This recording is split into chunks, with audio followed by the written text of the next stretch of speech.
All right, welcome to The Explainer. You know that feeling when a project is almost done, but then it just stalls? And that home stretch turns into this insane last-minute scramble? Well, today we're going to look at a simple but honestly pretty powerful rule of thumb that just flips that whole idea on its head. It's all about getting things done without all that stress. So first, we need to talk about something I think we've all experienced, the productivity trap. It's this cycle that so many of us fall into, and half the time we don't even see it happening. I mean, why does this happen, right?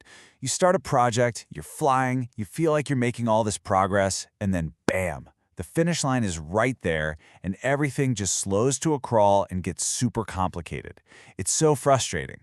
But it turns out, it all comes down to our own instincts. Yeah, it's really just a simple instinct. Think about it. When you look at a huge to-do list, what do? You go for the easy wins, right? The quick stuff. We just love that little dopamine hit of checking things off the list. It feels like we're making progress. But here's the catch. That feeling, it can be a total illusion, and it's actually setting us up for a big headache later on. So okay, let's get into the solution. And it comes from a pretty unexpected place, actually. It's a framework from a resource for architects called Architect Wiki. And what they offer is this, well, it's a completely counterintuitive rulebook for how to actually get stuff done. So check this out. On the left, you've got our temptation, our gut instinct. Do the easy stuff, then the hard stuff, and save those big, scary decisions for last. But the effective way, it's literally the complete opposite. You start with the decisions. You leave the easy stuff for the very, very end. And this one little flip, honestly, it's the key to the whole thing. All right, so let's break this down.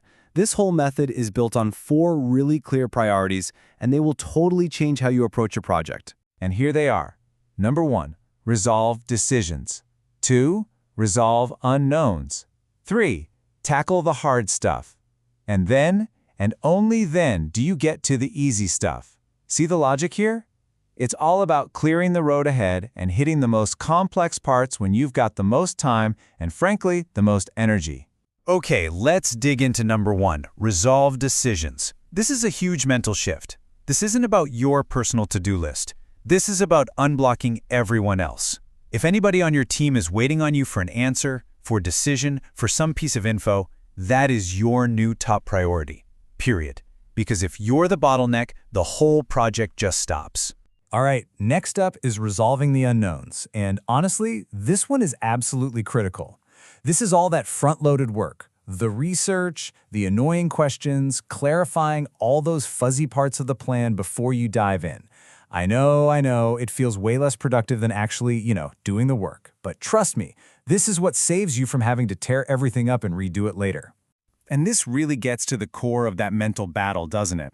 The source material puts it perfectly. It says, it will seem like your time could be better spent putting lines down. It's not. You're going to feel that pull to just start to make something tangible, but you have to fight it. Because clearing up that uncertainty first, that is always a better use of your time. Okay, so you've unblocked your team, you've hunted down the unknowns, now it's time for the heavy lifting. Now you get to tackle the hard stuff, the messy, complicated problems. And you do it now, when the deadline is way off in the distance. And why? Well, because we all know these are the things that always take way longer than we think they will. You want to give them all the time and space they need. And at last, we get to the good part, the easy stuff.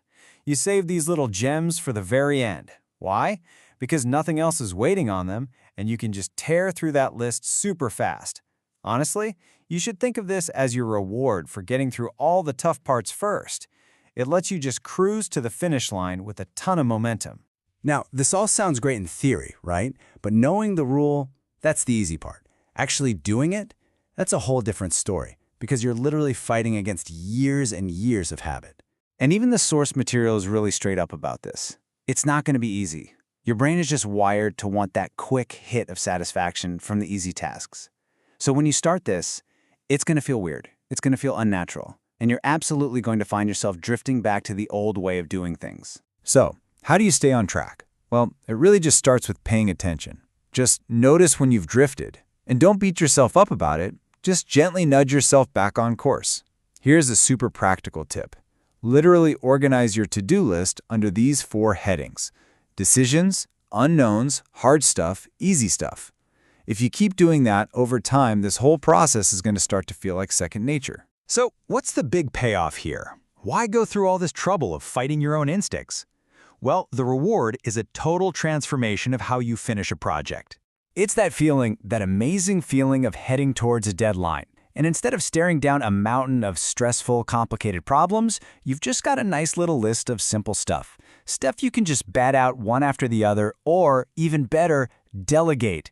It completely changes the end of a project from total chaos to this calm, controlled, satisfying finish. So I'll leave you with this one thought to kind of put this into action right now. Take a look at whatever you're working on. What is the one unknown you can tackle today? You know, that one fuzzy detail, that one question you haven't gotten an answer to yet?